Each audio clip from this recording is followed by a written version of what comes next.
Alas 3 ng madaling araw pa lang ngayon mga kajaming at ako ay nagutom.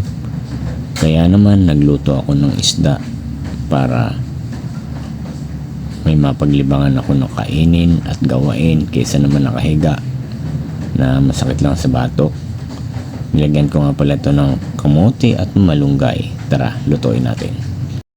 Good morning guys. So ngayon nga pala ay mag-uulam ako ng tilapia at saka isang bisugo.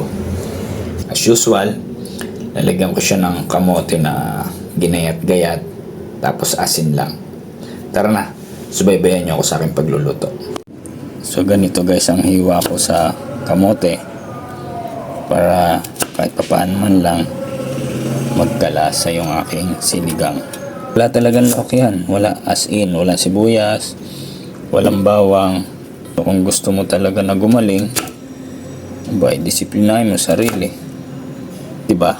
So sa mga may acid reflux, importante talaga sa atin ay yung may sabaw ang ating kakainin para hindi mahirapang madigest yung mga pagkain natin at matutunaw talaga siya agad ng maayos.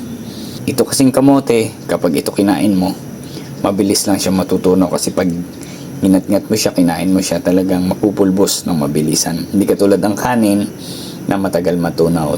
Sa mga bidyong ito na pinopost ko, sana wag niyong isipin na kung meron mang body reaction sa inyong katawan, ituloy nyo lang kasi ito ay isa sa panlaban sa mga nagkakaroon ng anxiety, yung mga hindi na kumakain at masyado nang iniinda yung kanilang nararamdaman.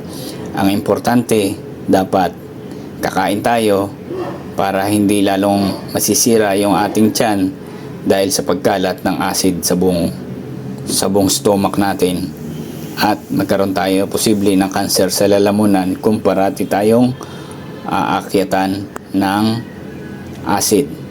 So sana kayo na ang bahala na ma-share ang bidyong ito. Maraming salamat.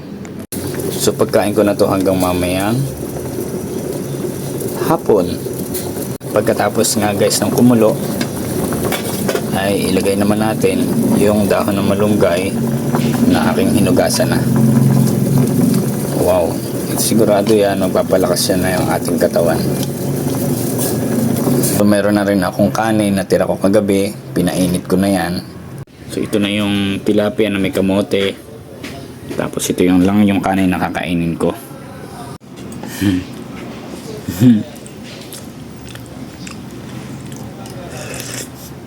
Oh, tabang, walang lasa.